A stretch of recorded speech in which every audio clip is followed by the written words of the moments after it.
Right, it's cladding part 2. We are working on the east side and the sun is out. Who'd have thought it? So you missed a bit. I'll catch you up on that. We've also picked up our new windows, which are for the last 2 remaining windows for this end. And then we can get cladding on there. So the aim is really to get this whole side finished this week.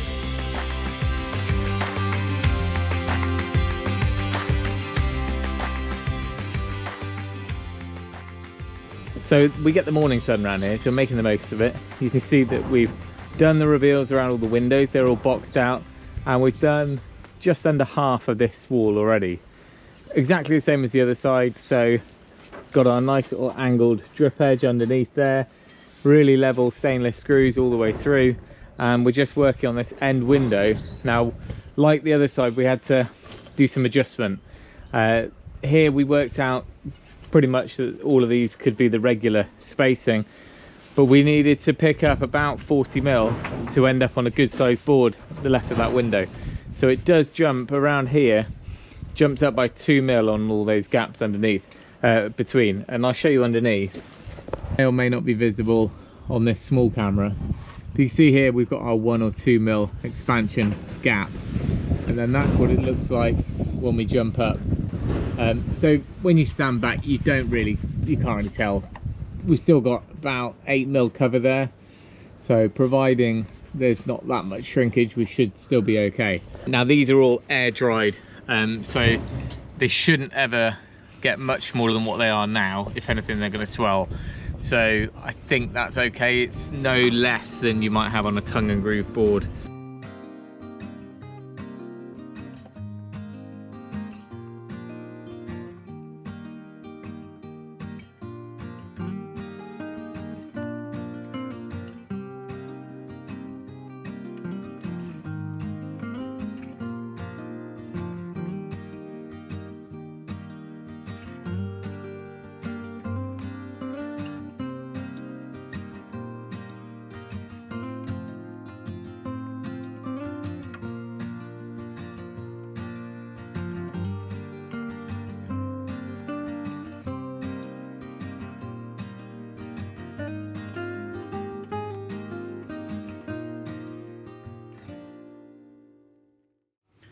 Right, now we've carried on with the cladding, we've got to a point where we're going to install the windows. So these are 2 bonus windows I've ordered. So we ordered the windows before Christmas. Obviously they're made in Austria, and then it was Christmas, and you know, I can't remember how many weeks it's been, 8 weeks, so not too bad.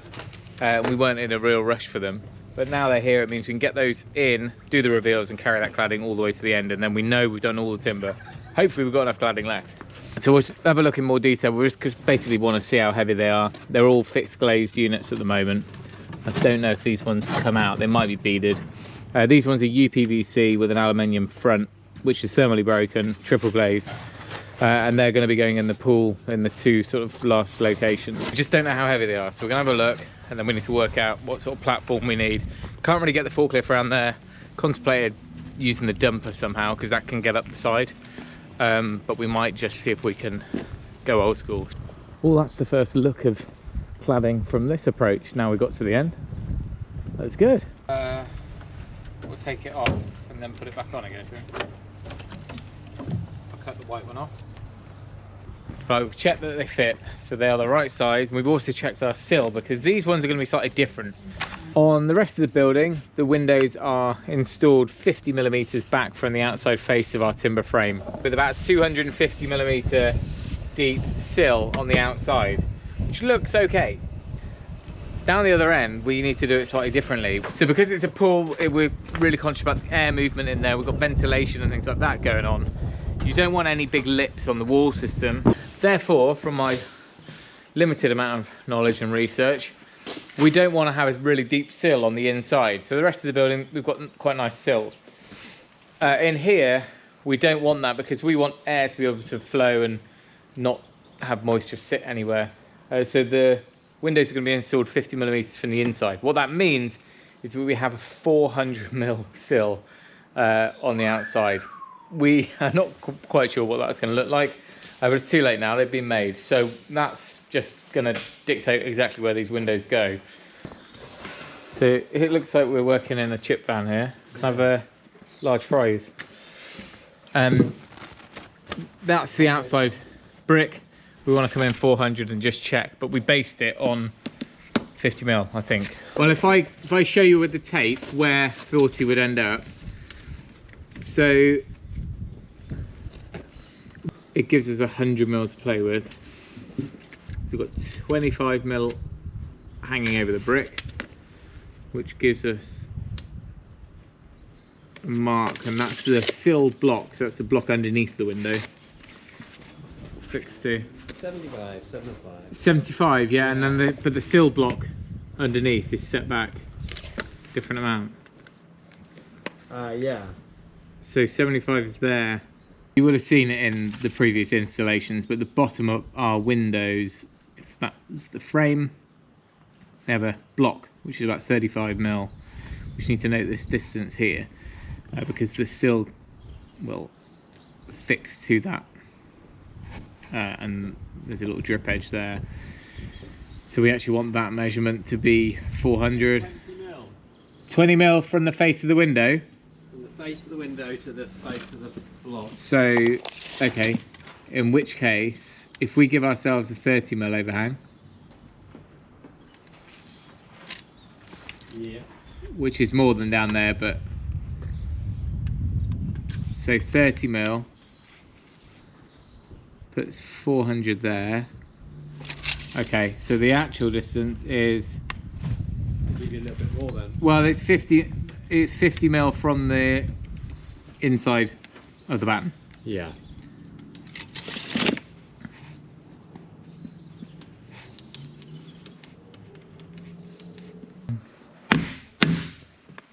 Is it?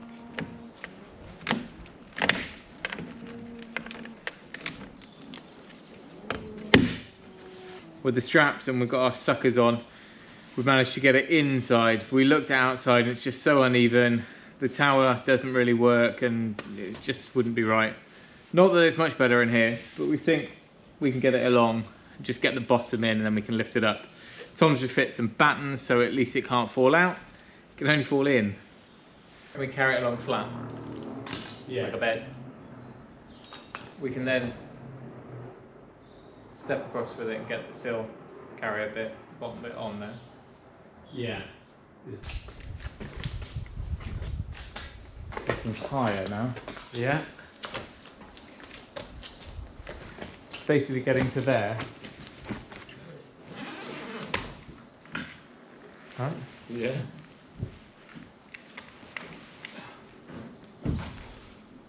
You on? Yeah. Are you on? Come on. You're on. So we just have to trust everything.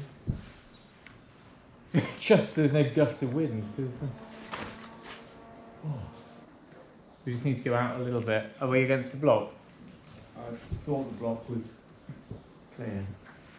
One down, one to go.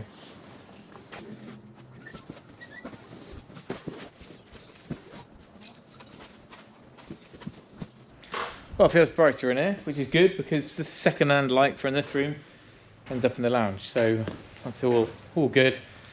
First one's in. Really straightforward, these windows to fit. Sealed panes, so no beads or anything to take in, take out. These just knock in, grab. We've set our 50mm there, plumbed up. Bottom's packed to make sure it's level that way. Plumbed this way, even gap all the way around. That'll be foamed with the airtight foam. We may then tape or mask it the inside, but we'll decide that when we come to do the internals. We don't really know what we're going to use for the internal wall finish in here. It's a lot of tile. If you were going to do it all in tile, but we might just tile up to a certain height, which is where the splashing will happen. Nice. That's satisfying.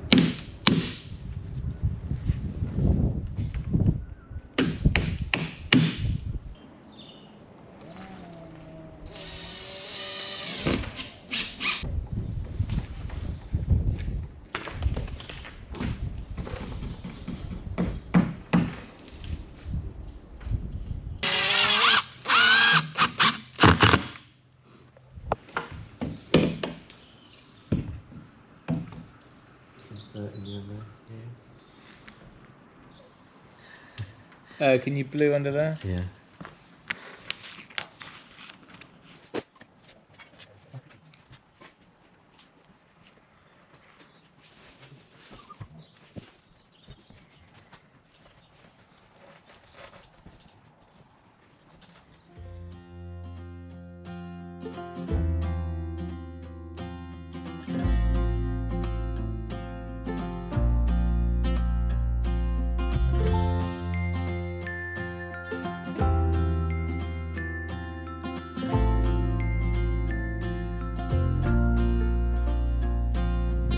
Right, we are back on cladding, and we have officially run out of wood, which is a shame, but we're working our way along. I'll take you down the other end. We're just going to drop this platform down. We haven't got any bits that we can use up.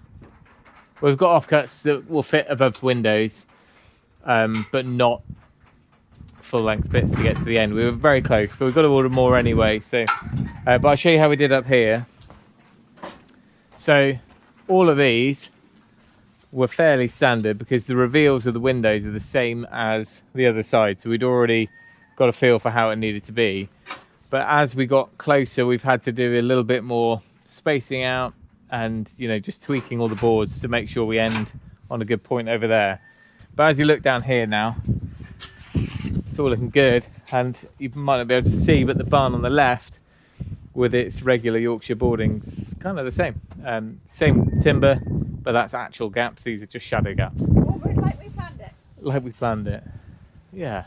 What we've got that's slightly different down the other end, like I was explaining when we fit the windows, is we're actually going to need an extra 1, 2, 3, possibly even 6 lengths. That's just why we're using up so much more timber, because our reveals on those windows are so deep at 400 mil that we're using up additional boards. So I think that's probably where we lost a few of them, plus there was a bit of wastage, I guess. But you can see here we are, if I use these scraps, we are 2 full boards. Everywhere else we were 1.5, 2 full boards plus probably nearly another board, so it's definitely 3. So there's 4 more boards than we would have expected to use. But anyway, the first windowsill's in here. Joe passes the camera up, I'll just show you. It's covered in brick dust now.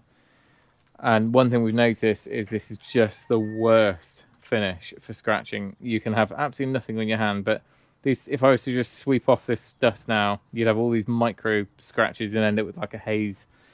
So I don't know. I mean, we can blow off with the blower, and I think it needs to be hosed off. But you just cannot. Black powder coated aluminium just appears to be terrible for cleaning, which is good because we don't do much cleaning. So it'll be okay. Second sill is ready to go on. This is what it's looking like.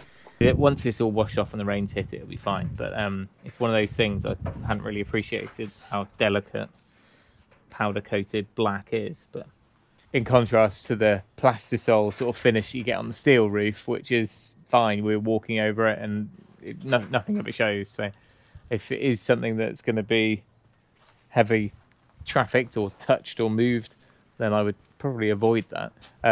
So like our front cladding that's going to be started next week, that is all plastisol, and I had thought about doing our trims around windows and stuff in aluminium, but it is a lot more expensive, and actually if the cladding around there is going to be plastisol, we may as well do the trims to match.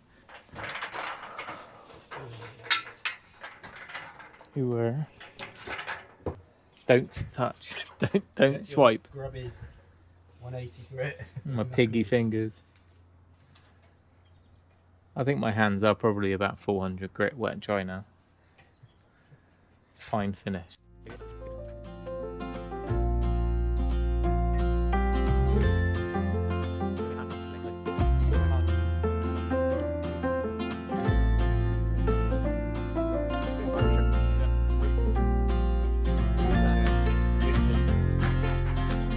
So as well as all these external tapes, we decided to use a little strip just here to flash the upstand of the sill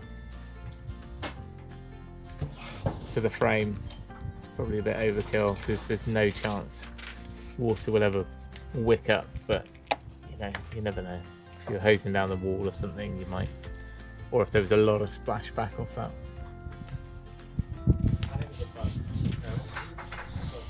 Oh, and a bug blocker, of course. Yeah, that helps.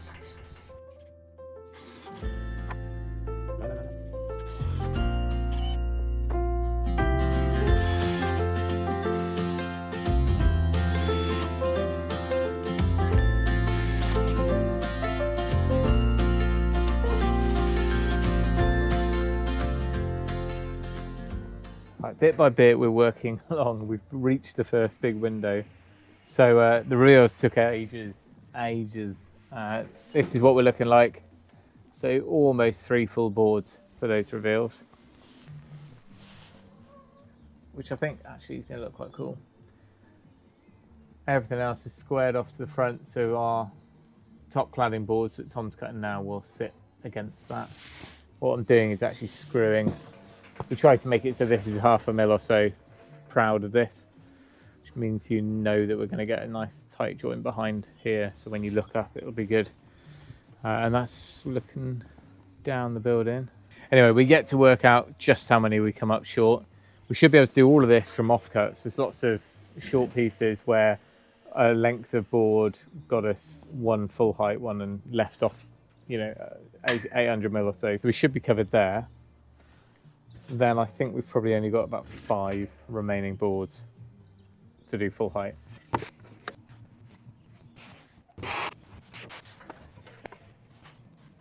So here on the side of the reveals, where the shadow gap meets the top, just in there, there's a little 10 mil by 10 mil hole, which to me just looks like a perfect bee hole.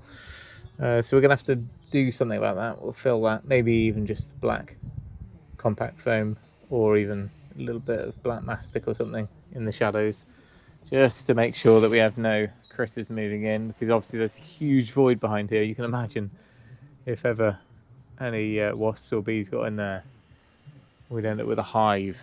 We got hives, but we don't want them in here. We want them in the hives. You might have spotted, forgot something. These are the fire socks, which arguably we weren't told we had to have them in. Building control even said that we didn't, but we've decided to put them in anyway, and they're going around all the openings. Where we've got steel or thicker timber, they're not necessary. It's 35 mil timber or upwards, or the steel plate, or the metal of some sort, but fire socks elsewhere. So these are just basically to stop spread coming out into the cavity and along.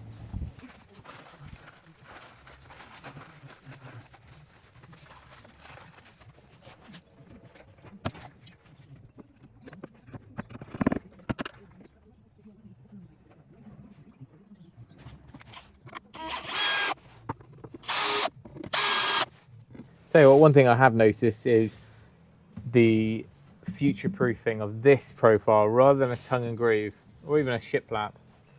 Maybe shiplap would allow for it, but a tongue and groove, which I've always used for cladding in the past, when you want to take that apart, you're locked in. You have to remove a whole section or cut the tongues off.